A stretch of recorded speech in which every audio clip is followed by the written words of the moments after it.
এটা কলকাতার হন্টেড প্লেসগুলোর মধ্যেও অন্যতম। একদম অপোজিটে ছিল আরেকটি সিমেট্রি। এই রোডটাকে বলা হতো বারিয়াল গ্রাউন্ড রোড। তার গ্রেভের ওপরে হিন্দু মন্দিরের মতো একটা structure. Welcome to the first episode of this series. No your city well, যেখানে আমরা আমি এবং তোমরা একসাথে ঘুরে দেখবো কলকাতার কিছু দর্শনীয় স্থান এবং জানবো তাদের ঐতিহাসিক গুরুত্ব সম্পর্কে। এবং আজ ফার্স্ট এপিসোডে আমাদের ডেস্টিনেশন 257 বছরের পুরনো কলকাতার এক অন্যতম ঐতিহাসিক স্থান পার্ক স্ট্রিট সিমেট্রি।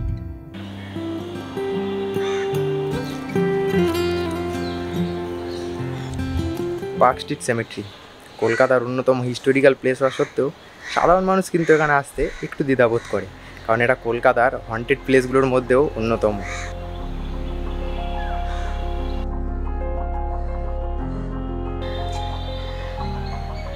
তবে এই সিমেট্রিকে কেন নর্থ পার্ক স্ট্রিট সিমেট্রি বলা হয়? কারণ এই সিমেট্রিটার একদম অপোজিটে ছিল আরেকটি সিমেট্রি, যেখানে কিন্তু আজকে আছে অ্যাসেম্বলি অফ গডস, এবং সেই সিমেট্রিটাকে বলা হতো নর্থ পার্ক স্ট্রিট সিমেট্রি। সেই কারণে এই রাস্তার অপোজিটে এই সিমেট্রিটা ছিল এবং এটাকে বলা হতো সাউথ পার্ক স্ট্রিট সিমেট্রি।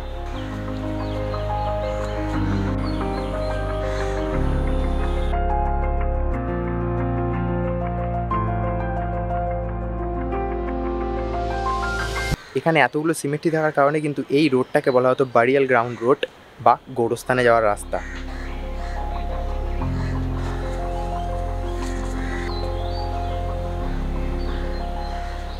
তো ইন্ডিয়াতে ব্রিটিশ রাজের টাইমে কিন্তু তৈরি হয়েছিল এই সিমেট্রি, এবং প্রচুর বড় বড় মানুষের কবর কিন্তু আছে এখানে।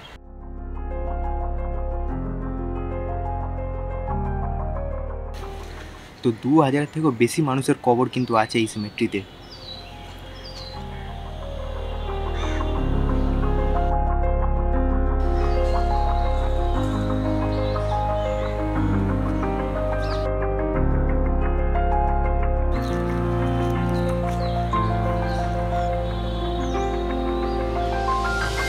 তো একটা ইন্টারেস্টিং গ্রেভ দেখতে পেলাম, তোমাদের আমি দেখাই। তো এই যে গ্রেভটা, এটা হচ্ছে চার্লস স্টুয়ার্টের গ্রেভ, যাকে চার্লস হিন্দু স্টুয়ার্টও বলা হয়ে থাকতো, কারণ তিনি হিন্দু সংস্কৃতি খুব ভালোবাসতেন এবং হিন্দুদের মতো থাকতে খুব ভালোবাসতেন। সেই কারণে তার মারা যাওয়ার পরেও তার গ্রেভের ওপরে হিন্দু মন্দিরের মতো একটা স্ট্রাকচার করা হয়েছে।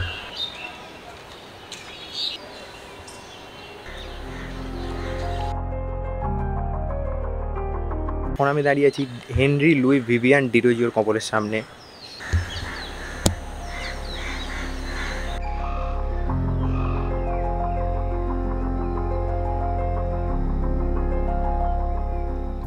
এছাড়াও এখানে এমন অনেক সমাধি রয়েছে যাদের কালের নিয়মে আজ কোনো সঠিক অস্তিত্ব নেই।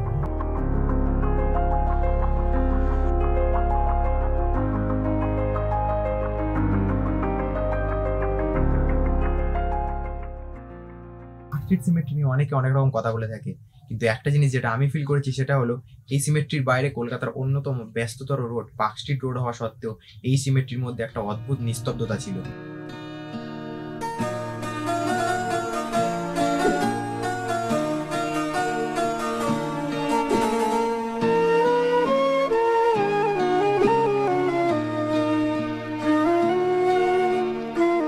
তো কলকাতার হন্টেড প্লেসগুলোর মধ্যে অন্যতম হওয়া সত্ত্বেও এই জায়গাটার ঐতিহাসিক গুরুত্ব কিন্তু অনেক। তো একবার হলেও কলকাতার এই জায়গাটা কিন্তু সবার ঘুরে দেখা উচিত, শুধুমাত্র এর ঐতিহাসিক গুরুত্বের জন্য।